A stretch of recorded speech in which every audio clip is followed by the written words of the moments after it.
Kwento ni Guinevere, ang maharlikang magikera. Sa loob ng Baroque family, isang makapangyarihang angkan sa Monyan Empire, isinilang ang isang babaeng may talino, kagandahan, at mahiwagang kapangyarihan, si Guinevere. Bilang isang maharlika, inaasahan na susundan niya ang yapak ng kanyang pamilya bilang isang mandirigma na bihasa sa espada tulad ng kanyang kapatid na si Lancelot. Ngunit sa halip na espada, ibang kapangyarihan ang lumitaw sa kanya, ang kakayahang manipulahin ang enerhiya ng kalikasan. Sa halip na sanayin siya sa eskrima, natuklasan ng kanyang pamilya na siya ay may kakayahang gumamit ng magic, isang bagay na bihira sa kanilang angkan.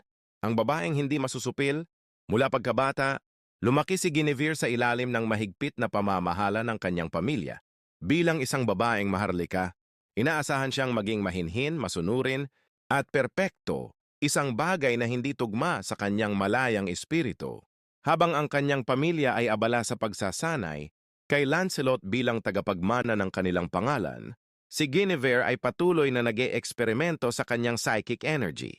Natuklasan niyang kaya niyang lumipad, lumikha ng enerhiyang sumasabog, at bumuo ng ilusyon upang lituhin ang kanyang mga kalaban.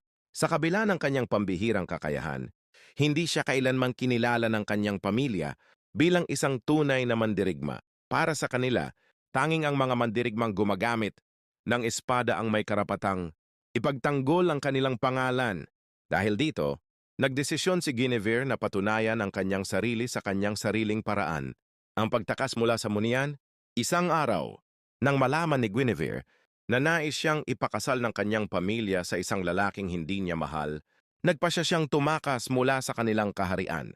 Hindi niya matatanggap na maging isang kasangkapan lamang ng kanilang pamilya.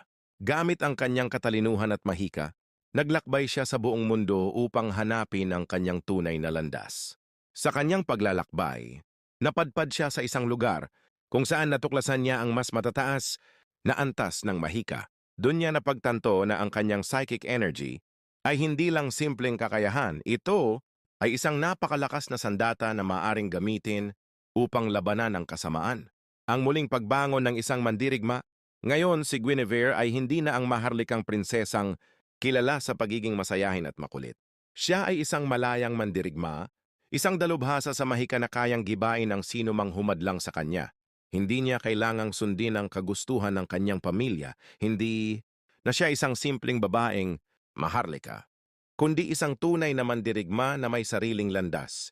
Sa bawat laban, ang kanyang psychic energy ay nagliliyab sa paligid niya, lumilikha ng pagsabog na kayang itumba ang sino mang kalaban. Ngayon siya ay isang puwersang hindi